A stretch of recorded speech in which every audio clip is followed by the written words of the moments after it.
I think this new indie game may have just defined a new meta that we're going to see going forward for many years to come in terms of how do you release a new indie game, how do you maximize visibility, purchases, talk around your game, and just players overall to top itself at the top of the Steam charts. So this is a headline here from GameSpot that says Horror Co-op game content warning is a surprise hit thanks to free to keep promotion. And you're like, free to keep? That sounds so strange. Essentially what this is they released this game on April 1st, so it's actually not a joke. And as the article pretty much says here, they released it on April 1st for free. And then the next day, so for 24 hours, you can go on Steam and buy this game and play it for free. And then after 24 hours had passed, it would no longer be free and cost $7.99. So how did this do for them? Well, look at the Steam charts right now. This game, there are currently 75,000 players in the game as of making this video. It hit a peak of over 200,000 players at once on, obviously, the free-to-play day that it was released. And then it is topping Steam charts. It's like the 5th or 6th most downloaded, most played game as of making this.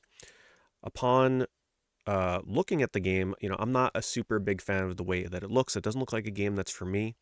But you can see here, according to a tweet from the publisher, Landfall Games, it hit over 100,000 active players and 4.5 million owners within the first 24 hours. So this is a really interesting statistic here, right? Because if you see that peak that we looked at that was over 200,000, that means that if the peak hit 100,000 for people that downloaded it while it was free, that means that over 100,000 more people at least bought the game for $7.99 after the fact. So it has, the stuff that we looked at here. It's got almost not, as of writing this or making this video, it's got over 9,000 reviews on Steam. So you can see that this game is absolutely dominating when it comes to visibility on Steam. And in my opinion, it's because they released it for free. And I think this game just set a completely new meta going forward. I think we're going to see a ton of indie games just released for free for the first day or two because they're going to look at content warning, which I'll play the trailer silently in the background here so you can kind of see what this game looks like. Obviously, it looks like it's targeting a young audience. It's kind of targeting that, I guess, like Fortnite-y, Roblox kind of look. People are saying that this is similar to some other game that I am not familiar with. It says it's literally Lethal Company. I don't know what Lethal Company is, but apparently a lot of people like this, and you can see all the reviews. Look at all these positive reviews. People that got the game for free. People are also probably way more likely to leave positive reviews if they got the game for free because they feel like, well, I didn't pay any money for it, so I feel like even the shortcomings I can kind of look past because guess what? I didn't spend a penny on this game.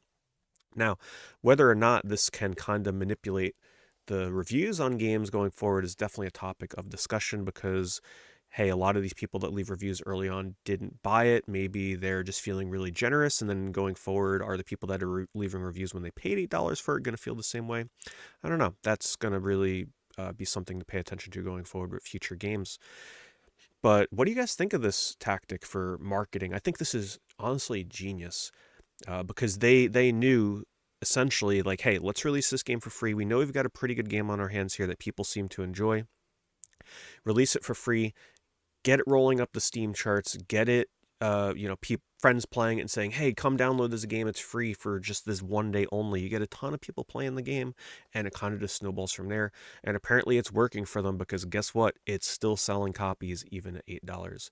So I think this game just set a completely new meta going forward. Expect to be on your toes. Make sure that you're probably following a lot of X accounts or YouTube channels or Steam curated lists or just a way to get alerted because I think going forward you're going to see a ton of indie games taking this new free to own. What is the terminology that they're using here? Free to keep promotion. So yeah, congrats to Content Warning. It's not a game that I'm going to be playing. It's not really appealing to me, but I think this is a really interesting way to launch a game going forward. Anyway, thank you guys for watching. Be sure to subscribe. This channel has recently been rebranded to kind of be more focused on little news tidbits like this, as well as other alternative content from my main channel. So be sure to subscribe, like the video, and I'll see you in the next one.